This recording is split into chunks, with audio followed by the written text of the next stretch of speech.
Good afternoon to all. My name is Cristina Bernardo. I'm the Unite Executive Director. I'm very pleased, and Unite is very pleased to have you all here. I'm going to really give very few words because we want to keep everyone on time. And we will be very rigid, and sorry if sometimes we look not so much polite, but we need to stay on time. So I will not have only myself that role, also the chairs, and will have that role, but we'll help as Unite also to keep on time. We want to listen everyone, and don't miss no one in the program. There's such an interesting program, so we want to have everyone participating. So again, as Unite, I would like to start saying that we are very pleased to have you all here, but also of the supporters of our funders and partners that really help us to have this meeting here today. And also to thank to the Santa Casa da Misericordia that has such a fantastic auditorium. And it was really, and it is really a pleasure to be here and to benefit from this auditorium. So thank you to Santa Casa, and I will start presenting the provedor of Santa Casa da Misericordia do Porto, António Tavares, to really, I thank you for this support to our meeting, but also to everyone that helped us to build this meeting. So thank you to all, and let's keep the promise to be on time. There's no Wi-Fi. I'm sorry for the ones looking for the Wi-Fi. This is very modern, but it's better to be focused on the presentation. Thank you so much. So, thank you.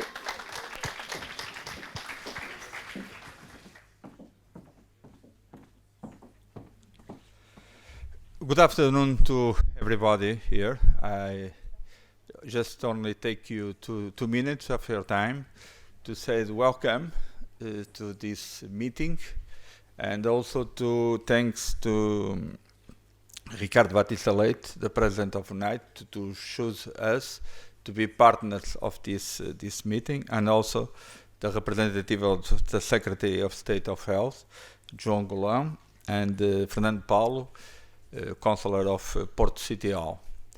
For us, it's very important to have you here, and we hope that you enjoy this session of working this afternoon. It's a lovely afternoon and a nice day with sunshine, so enjoy your stay in Porto.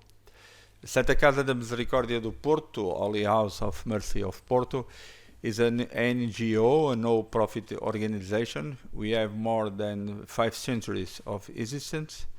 We are in the matters of health since the 16th century, so with hospitals, with everything that is possible to imagine in life, with from help in the health system. So for us, it's very important to have you here, to hear and speak and talk about these important matters of HCV and HIV and so on.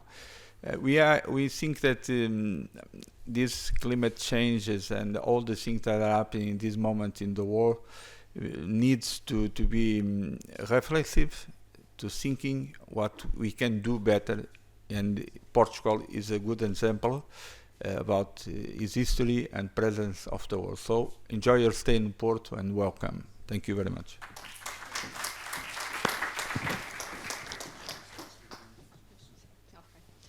So I have the pleasure to welcome also Dr. Fernando Paulo, the Councillor of Porto City Hall, representing the Mayor of Porto. He will speak in Portuguese, but you have the translation in English to his speech. Thank you. Thank you. Sr. Dr. António Tavares, provedor da Santa Casa da Misericórdia do Porto e anfitrião deste encontro, Sr. Dr. Ricardo Batista Leite, em nome da Presidente da Comissão Organizadora, Sr. Dr. João Golão, Diretor-Geral do SICAD em representação da Sra. Secretária de Estado da Saúde, demais personalidades e representantes governamentais, entidades públicas, privadas e organizações não governamentais, minhas senhoras e meus senhores, em nome do Sr. Presidente da Câmara Municipal do Porto, Dr. Rui Moreira, Agradeço o amável convite que a organização nos endereçou para estarmos presentes nesta iniciativa. Permitam-me que expresse a nossa alegria com a escolha da cidade do Porto para acolher este importante encontro e que estes dias sejam de trabalho, mas também de oportunidade para apreciar uma cidade que tanto tem gosto em bem receber. Sejam todas e todos bem-vindos.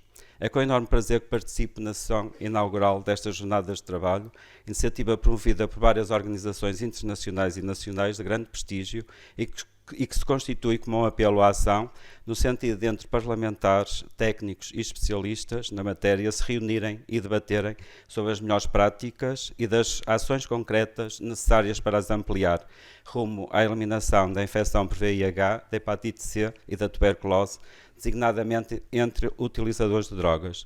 Melhores práticas centradas em iniciativas promotoras de redução de danos, baseadas na defesa dos direitos humanos, determinantes no sentido da salvaguarda da saúde pública. E falando em saúde, todos concordaremos que são indiscutíveis os avanços nos últimos 100 anos na redução e até erradicação de inúmeras doenças infecciosas. Persistem, contudo, problemas a que urge dar resposta. No que à incidência de VIH-Sida diz respeito, sendo este um dos indicadores previstos no Plano Nacional de Saúde, sabemos que no âmbito de diversos programas, muitas medidas preventivas têm sido levadas a cabo com impacto positivo em vários grupos populacionais.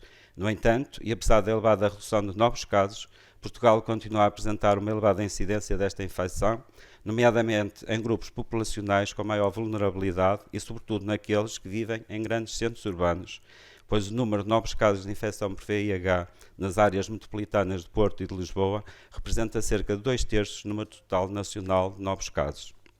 E as cidades, sobretudo as grandes cidades, se por um lado se constituem como locais onde poderá coexistir o maior número de fenómenos tendentes a uma maior exposição ao risco, por outro lado, atendendo ao maior número de recursos disponíveis, poderão responder de uma forma mais eficaz na liderança de processos e ações conjuntas que respondam, previnam e ou mitiguem os efeitos desses mesmos riscos.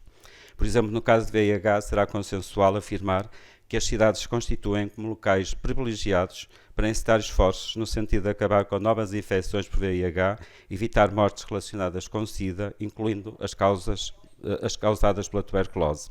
Trabalhando em conjunto, poderemos empreender ações locais com impacto global, assumindo primordial importância a agregação de esforços na implementação de estratégias integradas que objetivem não só a prevenção, mas também a identificação precoce de novos casos e a sua orientação adequada para os serviços de saúde, contribuindo decisivamente para a melhoria dos indicadores de saúde. Os avanços científicos, o envolvimento da sociedade civil e o compromisso político para alcançar objetivos comuns serão decisivos neste processo, que terá tanto simples como de complexos, já que implica a existência de esforços continuados, assentes numa base de compromisso e concessão por parte de entidades de natureza e tipologias muito distintas entre si. O tempo está a acabar e a intervenção foi distribuída a todas e a todos e permitem que destaque apenas algum do trabalho que o município de Porto tem vindo a desenvolver nestes últimos anos, tendente à resolução destes problemas. Queria destacar a reorganização da rede social do município, que envolve atualmente mais de 200 instituições, a coordenação do NPISA, Núcleo de Planeamento e Intervenção das Pessoas em Situação de Sem-Abrigo, que envolve cerca de 60 organizações, da adesão da cidade do Porto à rede de cidades saudáveis, que está inserida no âmbito da Organização Mundial de Saúde, e, por último, também o desenvolvimento do Plano Municipal de Saúde. Queria só dizer que também recentemente o município do Porto elaborou um relatório sobre o uso de substâncias psicoativas na cidade do Porto, e este estudo de facto vai permitir melhor definir as políticas que é necessário perseguir na cidade envolvendo as várias organizações. E por último mesmo, também dar a conhecer que o Porto subscreveu no âmbito da Declaração de Paris a iniciativa Fast Track City, e que neste momento temos o nosso plano de ação já elaborado, e no próximo dia 20 de maio vamos apresentar à cidade do Porto, efetivamente, o nosso plano de ação, que resultou de um conjunto de iniciativas, de reuniões de trabalho com cerca de 30 organizações que na cidade do Porto desenvolvem o seu trabalho e que naturalmente vai ter aqui até 2020 um trabalho profundo, no sentido de também podemos assumir este compromisso. Não me quero alongar muito mais, agradecer o convite, desejar a todas umas boas jornadas de trabalho e, sobretudo, que o Porto seja lugar de inspiração e confluência experiência para o nascimento de novas ligações e ideias, tendo sempre em vista a melhoria do trabalho que fazemos em prol das pessoas. Bem-aja, muito obrigado. Muito obrigada. It is also my pleasure to present the Portuguese Member of Parliament, physician also, and the President of Unite, Ricardo Batista Leite. Thank you, Please. Cristina, and good afternoon to you all. I'd like to start by thanking Provedor António Tavares for welcoming us in your home and for all of your support throughout the time and also for your friendship. Thank you. To City Councillor of Porto, Fernando Paulo, thank you for your words and for welcoming us in the second most beautiful city of Portugal, after Cascais, which is where my voters are, and I have to say that. Of course, to the Representative Secretary of State for Health and a very dear friend and longtime supporter, João Golão, thank you so much for coming, for your support, and for decades of work also in drug policy and pushing this agenda forward. You are a beacon to us all. Thank you. And I also have to thank all of the supporting partners that Cristina has already mentioned. Unite would not be able to organize this event with all of your support, and I thank you dearly. And I also want to thank Cristina, and under her leadership, a fantastic team of entrepreneurs, of very inspirational leaders. I'm very lucky because I'm the president of Unite, so they do all the work and I just show up. And that's what happened here today. And so everything that goes well, it was because of them. If anything goes wrong, just come speak with me. It's probably my fault. Before we start, I just want to mention that language is extremely important because we are dealing with issues that deal with stigma and discrimination. So throughout the conference, and I'd like to thank Jeff Lazarus who shared this slide with me. I saw him present it last year at the INSU, and I think it's important to share this message here today. Language is important, and we have a very strong community presence here today, which is important and adds to the expertise brought from lived experience. Please try to avoid, and this is a request to all speakers, any potentially stigmatizing and discriminatory language such as PWID, transmitters, addicts, junkie, etc. So for example, when using an acronym in your slides such as PWID, just say people who inject drugs. If we can start doing that here, potentially we can do it wherever we are in the days to come. So we all know that infectious diseases is a global health threat. It is still one of the main causes of death around the world. And understanding that, we understood we needed to do more, especially because on the global health scene, on the multilateral scene, we have seen that global health has somehow dropped in terms of priorities. And we do have much of the scientific knowledge and tools either to end certain diseases as a threat or potentially to invest more in research. We know exactly what we need to do.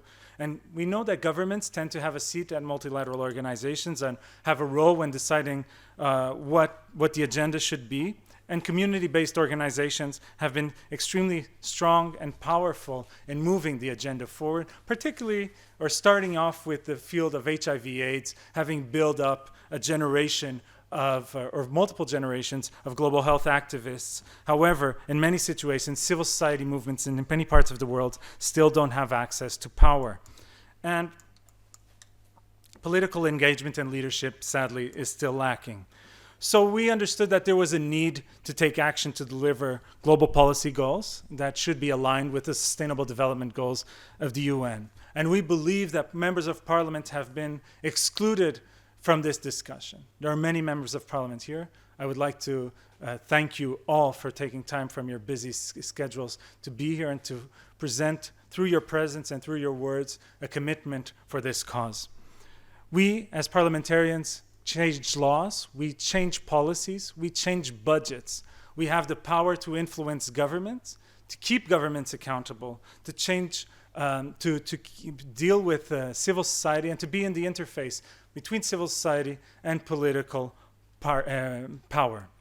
Therefore, we decided to create Unite, a global network of parliamentarians committed to ending HIV/AIDS, viral hepatitis, and other infectious diseases under the United Nations Sustainable Development Goals. And despite only being little over a year old, We are already present in more than 40 countries and 5 different continents, and we are growing day on, day out. We work in multiple areas. Of course, when it comes to drug policies and blood-borne infections, there are multiple correlated areas. But through a holistic approaches in terms of global health, we tend to work in multiple areas that play different representative roles in different parts of the world.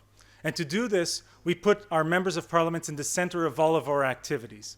We focus on ensuring that our members of parliament are provided with all of the tools, knowledge, and support they need to move the agenda forward. And to do this, we have a multidisciplinary team that works around the clock to make sure that each of our members have that kind of support. In a time when we see refocus, I was just discussing this morning, a refocus in terms of nationalistic priorities, there is an opportunity for members of parliament to engage and to become the leaders of the international agenda. So in that sense, bringing together the scientific knowledge, the political strategy, the advocacy and community power, bringing in our human rights approach and our communications approach, we are capable of making sure that policies are pushed in the right direction. So I'd end by saying this. We now have all of the tools we needed, including a parliamentarians network, to get the job done. We have everything we need, and we have the commitment from those that are sitting in this room. It is time to regain that boost of energy, of activism, to make sure that we complete this agenda and press that red button on the screen. Because it's time to end HIV, AIDS, viral hepatitis, and other infectious diseases. It's time to unite. Thank you, and have a successful meeting.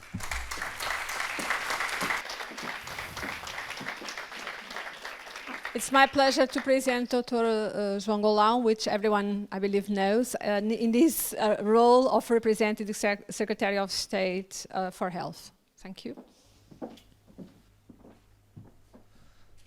Thank you, Cristina. Good afternoon, everybody.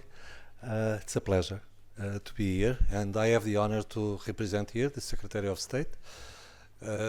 Unfortunately, she's not able to join us, so she asked me to transmit to all of you her best greetings and the wishes of a fruitful meeting.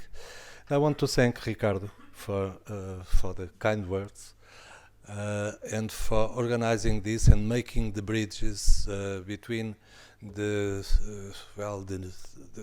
scientific knowledge and bringing and joining here so many important politicians, policymakers that can help to really make things change.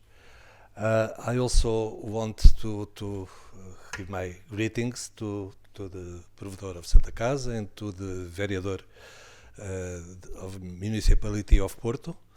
Porto is a city where the work between the central government agencies and the municipality works really well, and I hope we can still improve, because we still need more and more responses, since some of the problems that brought us here, such as HIV, hepatitis, tuberculosis, being or not related to the use of substances, licit or illicit, is still a big problem, mostly in big cities like Porto. So I think this is a unique opportunity to change views, and I very much thank to Unite to provide us this opportunity to discuss in an open way those problems that are still affecting so sharply our society.